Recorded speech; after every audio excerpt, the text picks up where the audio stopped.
Have questions about your pets? Looking for your next forever friend? We've got you covered. This is Pet Connection with Energy 95.3. Now, here's Eric Fox. Welcome back once again, B-Town. We were talking about the birds that go on the ice, and now we're talking about the dogs that roam the land. It's Pet Connection here. My name is Eric Fox, once again from Energy 95.3. Joined this time by Nick and the amazing team at Kern County Animal Services. How are you doing this morning? We're doing good. How about you, Eric? Not too bad. Dealing with the illness that I think half the valley has right now, but you know we're getting along here. But something that's given me a lot of comfort over the last 7 days that I've been dealing with this has been my dogs. And maybe you have that missing from your life, and that's why look at that transition. Let's talk about Dilly. Yeah, Dilly is an interesting boy. The picture doesn't do him justice there. He's about a 5-year-old mixed breed, and I do stress the phrase mixed breed. He's only about 27 pounds, but he's got the head of probably a bully breed type dog, kind of a blocky-headed dog. He's got the long ears of like a hound or a basset, and he's got short, little stubby legs, kind of like a dachshund, and he's got a bit of a long torso. So I said yesterday I had him with me, and he kind of reminds me like if you asked a 4-year-old to draw a picture of a dog. This is what they draw with a bunch of different types of dogs all combined. But all we know is that regardless of what his breed is, he's a very sweet boy. He's just a sweet, sweet boy, handsome boy. He's an adult dog, so he's not going to get much bigger than this. He's small enough to be held. He gets along super well with other dogs. And look how rapid that tail's going. So Dilly definitely likes that.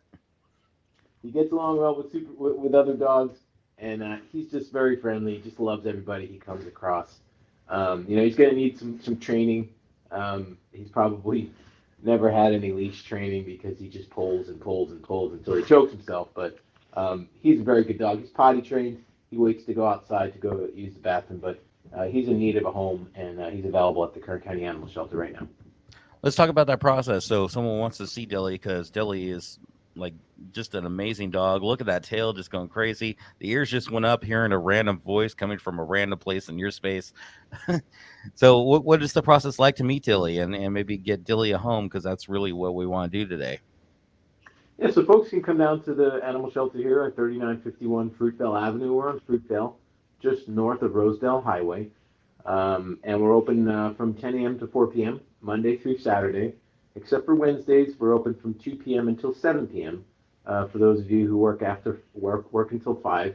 If you're interested in seeing Dilly, you just come down, come to our facility, ask if you want to see Dilly. We'll tell you what kennel he's in, and as long as we have the staffing to do so, we'd be happy to do a meet and greet for you to see if Dilly's a match. I guarantee you he will. Like I said, he needs some training, so he might get overexcited. But I'm sure he's going to be a match for just about anybody, just because he fits in very well with just about any family. We got the information for Dilly on the screen, who is our guest today on Pet Connection, A117-1906. Once again, a 5-year-old mixed breed dog, and we are talking mixed breed because literally it's.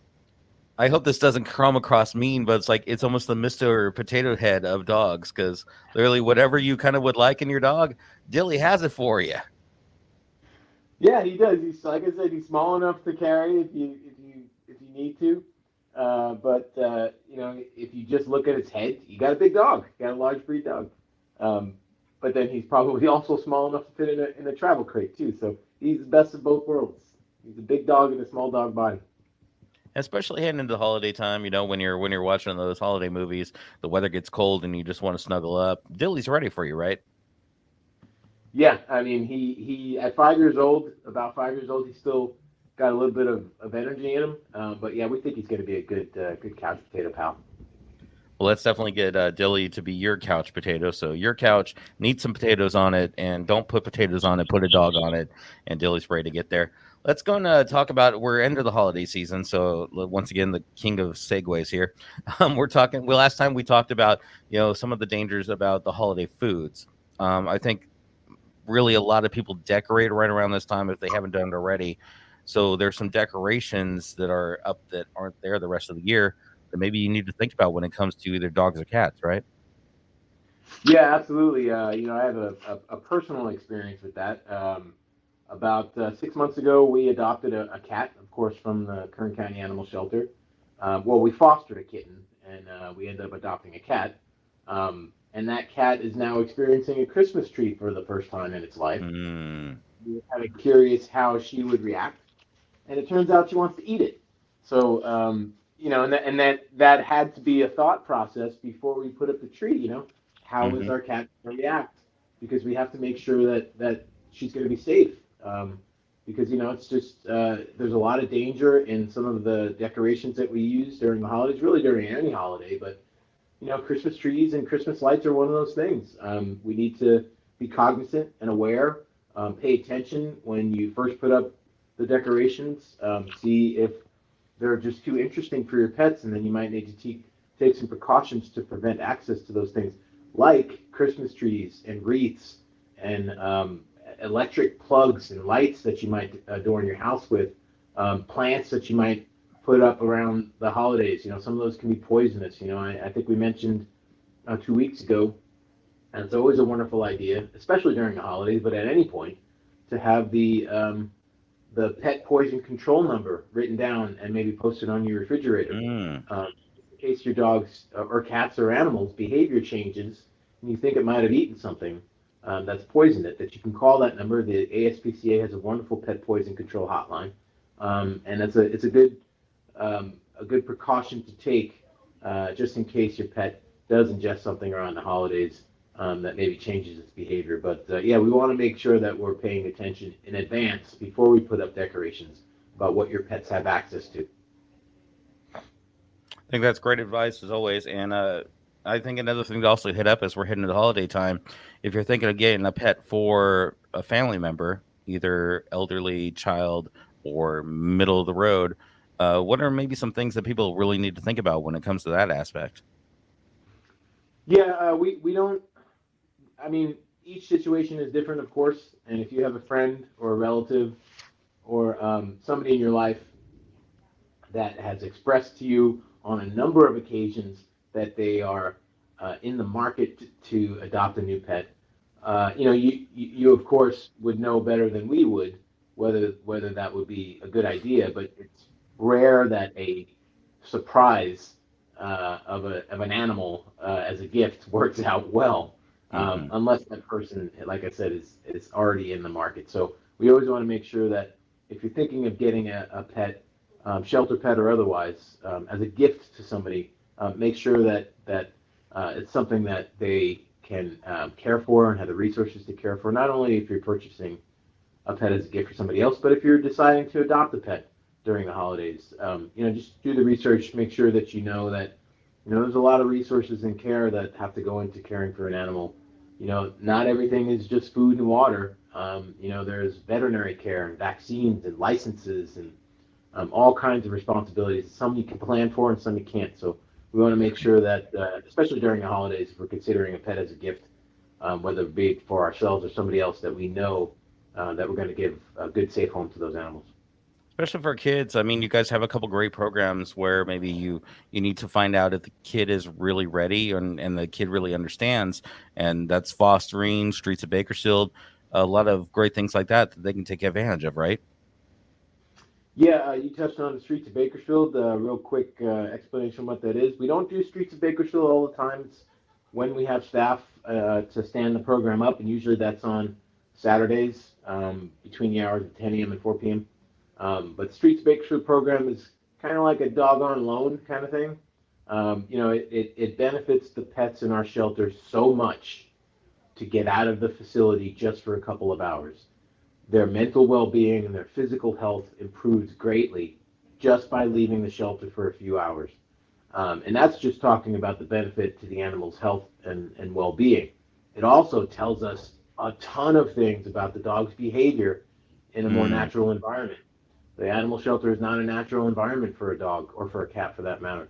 Very stressful, a lot of anxiety involved for the animals. And so their true behavior begins to come out once they leave the facility. So when you do take an animal on the program that's called Streets of Bakersfield, that's a big benefit for us is you tell us some of the experience that you've had with the animal, and we can document that and make sure that we give it to the adopter so that they can be more prepared for what they're getting. So more information on that, along with other programs. Your social media accounts are just amazing to go check out. You have a great social media team over there. How can people check that out and be a part of that? Yeah, so we're on. I'm not a huge social media guy, but we're on most of the major platforms. So follow us on Facebook. Facebook, God bless you. Facebook.com/Kern County Animal Services. We are on Instagram.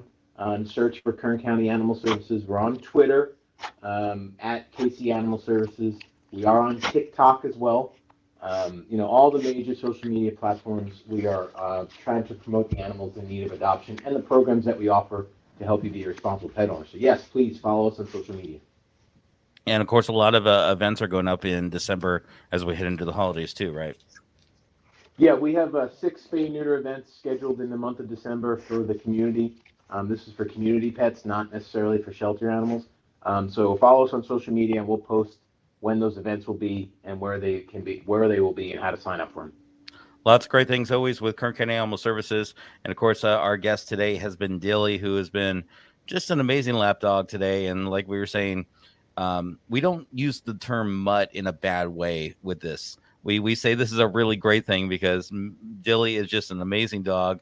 Look at that. Just Dilly needs that home. So we got the information on the screen. A117-1906, a 5-year, definitely a mixed breed male, ready to go home. So let's get Dilly a home. Nick from Kern County Animal Services, as always, appreciate everything you and the rest of your team do. And as we head into the holidays, we'll be talking more on things with what you should really consider with your pets as we head through the holidays and a whole lot more. And of course, more guest stars, because me and Nick, we're just the dudes here. The important ones are the ones in the lap. So Nick, appreciate the time as always. Thank you for the opportunity, Eric. We'll see you next time with another edition of your Energy Pet Connection with Energy 95.3 and Kern County Animal Services.